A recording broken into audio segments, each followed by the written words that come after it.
Hello everyone, my name is Hana Kim. I'm the director of the Cheng Institution Library at the University of Toronto, Canada. My two colleagues and I are pleased to participate in this CNKI online nonprofit webinar, How to Promote Literature and Information Services in Libraries during the COVID-19 pandemic. For those who may not be familiar with the University of Toronto, it is a globally top-ranked public research university in Canada. Founded in 1827, it offers over 700 undergraduate and 300 postgraduate degree programs to a cohort of over 91,000 students. For the University of Toronto's presentation, first, I will share with you the general responses and services developed by the university's central library system in light of the COVID-19 pandemic, and will give you a brief overview of the Cheng Institution Library's endeavors to support curricular continuity for our faculty and students. Then, my colleague Lucy Gan, Information Services Librarian at the Institution Library, will provide more details on the library's newly developed services in the wake of the COVID-19 outbreak. Our last speaker is Dr. Stephen Chow, Chinese Studies Librarian at the Institution Library. He will present key Chinese studies related electronic resources that the library provides for online teaching and learning in this time of crisis, and also talk about the library's development of alternative workflows in terms of acquiring resources and improving library records for the university community. In response to the outbreak of COVID-19 in Canada and around the globe, the University of Toronto canceled all in-person undergraduate courses, as well as research stream master's and doctoral courses as of March 16. Since then, the university has begun delivering teaching instruction by other means, including the use of existing online platforms. In line with the university's direction, the library system urgently developed and implemented its continuity plans. As of March 17, most staff members were asked to work from home, and the Robarts Library, one of the major facilities in our central library system, was the last library that remained open to the university community. However, effective March 24, all of the University of Toronto libraries have now been closed.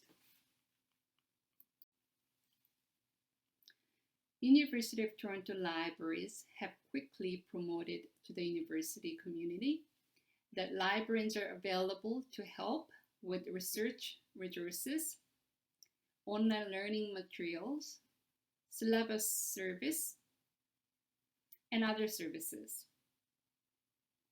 A guide has been developed to support for instructors, for students, and for researchers. The guide can be found at the University of Toronto Library's main website.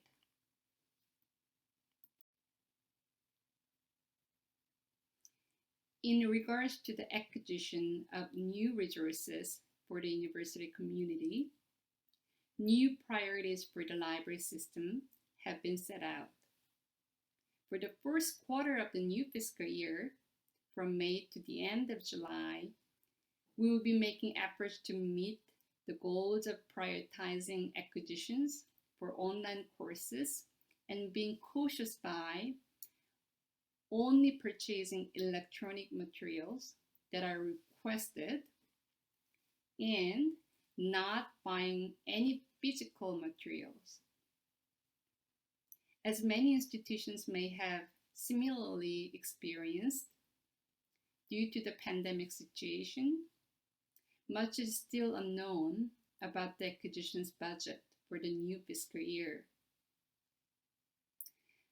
This is because the value of the Canadian dollars against the US dollars has weakened considerably since the start of the COVID-19 crisis, and because we cannot predict now what student enrollment numbers and international student enrollments in particular will be in the fall. The impact on the university and the library's budget will be hugely felt, given that approximately 50 to 60% of the university's operational budget is sourced from students' tuition fees. Furthermore, as long as the libraries are physically closed, we cannot receive or process print materials, so all print orders have been stopped.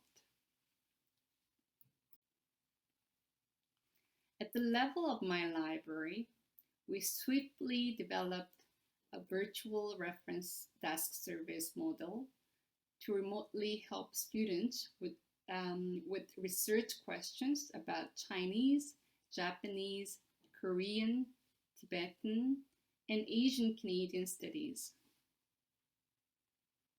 In addition, in order to cope with this unusual time of library closure, the East Asian Library has created a tip sheet detailing key online resources on East Asian studies for our users.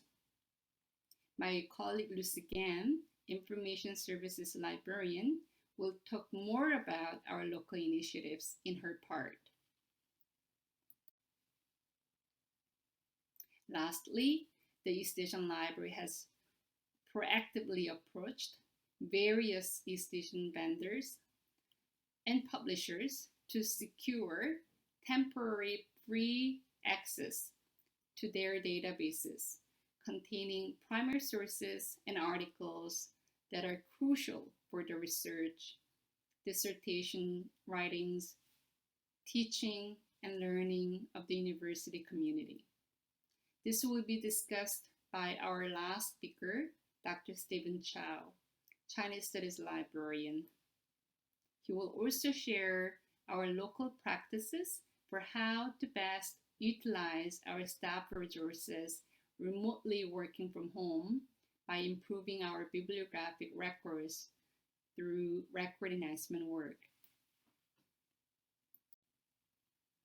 It is our sincere wish that our shared story and practices may be of help to you in some way in your context and environment. And we also hope to learn from you your own best practices so that we may all come through this challenging time while effectively supporting our library users in their continued scholarship. Thank you.